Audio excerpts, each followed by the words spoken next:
Next हमारा एक छोटा सा टॉपिक है, इसमें से शॉर्ट ही आता होता है। मोलर वॉल्यूम क्या है? मोलर वॉल्यूम, इससे पढ़ने से पहले ना इसको आप ये समझे कि ये क्या होती है। STP, इसका मतलब होता है standard temperature and pressure. Standard temperature होता है T0 डिग्री सेंटीग्रेड या 273 केल्विन और प्रेशर होता है 1 atm। पूरी दुनिया में जब साइंटिस्ट काम करते हैं ना तो सेम कंडीशन पे काम करते हैं किसी गैस पे, ताकि रिजल्ट कंपेयर कर सकें एक दूसरे के साथ। तो ये है। अब मोलर वॉल्यूम की डेफिनेशन क्या, नाम से पता चलता है ये 1 मोल गैस का वॉल्यूम होगा। आई समझ? तो क्या करेंगे, देखें 1 मोल of any gas at STP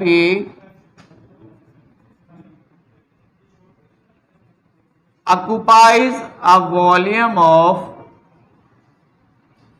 22.414 decimetre cube. 1 mole gas का इन कंडीशंस पे 22.414 डेसीमीटर क्यूब वॉल्यूम ऑक्युपाई करेगा। यानी गैस का एक वॉल्यूम 1 मोल हो और कंडीशन ये हो टेम्परेचर 0, प्रेशर 1 डिग्री 1 atm हो, तो उसका वॉल्यूम इतना। डेसीमीटर क्यूब जो है ना, 1 डेसीमीटर क्यूब ये 1 लीटर के इक्वल होता है। तो इसका मतलब 22.4 लीटर वॉल्यूम होता है 1 मोल का इन कंडीशन पे हर गैस का। लेकिन आगे लिखा this is only true for ideal gases. Ideal gas आपने चैप्टर 3 में बड़ी डिटेल से पढ़ी है। Gas which obeys all laws, especially Boyle's law, Charles law, general gas equation under all conditions of temperature and pressure. तो सिर्फ ideal gas के लिए ट्रू होता है। ठीक है, अब देखिए कुछ एग्जांपल इसकी देना चाहें आप तो ऐसे दे सकते हैं। देखिए आपको पता है कि 2.016 ग्राम ऑफ हाइड्रोजन गैस या हाइड्रोजन के 1 मोल के इक्वल होता है। 1 मोल ऑफ हाइड्रोजन पता है ना, 2 से मल्टीप्लाई करें यही आ जाता है। अब 1 मोल जब होगा तो इसमें पार्टिकल कितने होंगे, इतने होंगे, इतने मॉलिक्यूल्स ऑफ हाइड्रोजन। और 1 मोल जब होगा तो एसटीपी पे वॉल्यूम होगा 22.414 डेसीमीटर क्यूब। देखिए किस तरह इक्वल आ रही है क्वेश्चन, स्टार्ट से लेके mass, mole, Avogadro number, volume.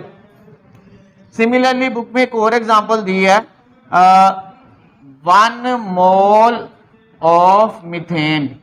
देखें 12 इंटू 1 इंटू 4 16 ग्राम, मतलब 16 ग्राम ऑफ CH4। ये बनेगा इतने ही पार्टिकल ऑफ, लेकिन होंगे मीथेन के और इतना ही वॉल्यूम।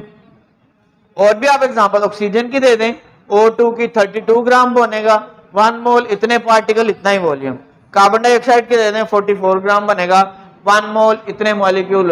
इंटरेस्टिंग बात क्या है, different masses, same number of molecule and same volume. कल बड़ी डिटेल से हम पहले पढ़ चुके हैं। Why mass is different, it depends upon the size of molecule and its heaviness, उसका मास कितना। लेकिन यहां पर अगर आप देखें कि जो वॉल्यूम है ना, मास चेंज होने से या ये मॉलिक्यूल छोटा या बड़ा, साइज से चेंज होने से वॉल्यूम पे इफेक्ट नहीं पड़ रहा, वॉल्यूम उतना ही है। मतलब ये कि volume does not depend upon mass and size of molecule. Usually scientist कहते हैं कि नॉर्मल कंडीशंस पे गैस स्टेट में एक गैस का मॉलिक्यूल दूसरे गैस के मॉलिक्यूल अपने डायामीटर के 300 टाइम्स से ज्यादा दूर होता है। मतलब देखें ये आपने मैंने 3rd चैप्टर में भी पढ़ा है, ये एक मॉलिक्यूल है, इसका डायामीटर इतना होगा, इसके डायामीटर के 300 टाइम्स आप करें कितना होगा, ये तो कोई 10-12 टाइम्स है, 300 टाइम्स करें तो एक मॉलिक्यूल इतनी दूर होगा दूसरे मॉलिक्यूल, इतने मॉलिक्यूल्स अवे होते हैं। तो अगर इतने फासले पर इतना मॉलिक्यूल है तो ये दूसरा 300 टाइम्स अवे है, इस मॉलिक्यूल को थोड़ा बड़ा भी कर देंगे, ये हाइड्रोजन का ये मीथेन, तो ये भी आ जाएंगे क्योंकि डिस्टेंस भी बड़ा ज्यादा है।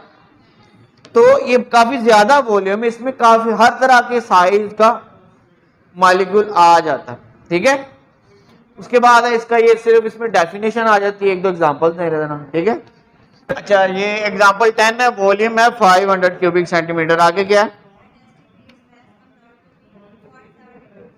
मास दिया है एसटीपी कंडीशन पे 0.72 ग्राम। आगे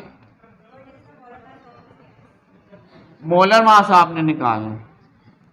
देखिए आपके पास ये है, इस पे कौन सा फार्मूला लगाएंगे? मोल तो पूछे ही नहीं। वॉल्यूम है, वॉल्यूम का मोल से कोई रिलेशन है? अभी पढ़ा आपने, 1 mole is equal to 22.414 decimal, पढ़ा ना, वो यहाँ पे रिलेशन लिखते हैं। देखें वी नो दैट के 22.414 decimetre cube of gas occupies 1 mole. Relation बना ले, पूरी लाइन लिखने की जरूरत नहीं है, ठीक है। अच्छा, अभी एक चीज हो रहा है कि 1 डेसीमीटर क्यूब जो है ना, इसमें 1000 क्यूबिक सेंटीमीटर होते हैं। तो चूंकि ये क्यूबिक सेंटीमीटर में है, जो क्वेश्चन में वॉल्यूम है, इसको भी हम क्यूबिक सेंटीमीटर में कन्वर्ट करेंगे। तो इस ये डेसीमीटर क्यूब है, इसको क्यूबिक सेंटीमीटर में करने के लिए 1000 से मल्टीप्लाई करेंगे, तो आपके पास क्या आ जाएगा? ये 0.123 इधर आ जाएगा, 22414 क्यूबिक सेंटीमीटर, ये 1 मोल ऑफ गैस के इक्वल है। आगे समझ? सिर्फ इसको मैंने क्यूबिक सेंटीमीटर में कन्वर्ट किया 1000 से मल्टीप्लाई करके। अब देखें इतने क्यूबिक सेंटीमीटर 1 मोल के इक्वल है, तो 1 क्यूबिक सेंटीमीटर कितने के? आपने पहले न्यूमेरिकल किए हैं कि 1 करने के लिए इसको इस पर डिवाइड कर देते हैं, तो आएगा 1/22414, इतने मोल्स के इक्वल आ जाएगा।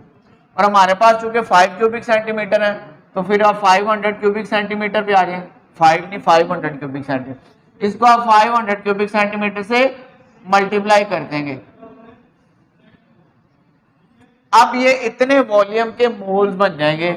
आप इसको इससे मल्टीप्लाई करके डिवाइड करें, मैं 0.0223 है, 223, इतने मोल्स आ गए। अब ये गैस के मोल्स आ गए हैं आपके पास। मास ये है और मोलर मास निकालना है। फार्मूला मैंने आपको बताया था, याद है? A number of mole mass in gram over molar mass. तो मोलर मास निकालना क्या होगा? इसको इधर लेके आए, इसको इधर ले जाएं, तो molar mass is equal to mass in gram over number of mole. Mass in gram ये गिवन है 0.72 मोल, ये नंबर ऑफ मोल हमारे ये आए हैं 0.0223, इसको इस पर डिवाइड करें तो 32 ग्राम पर मोल आता है। अब वेल नोन गैस है, किसका 32? बड़ी जानी पहचानी गैस है, ऑक्सीजन O2। एक का 16 2 से मल्टीप्लाई करें तो 16।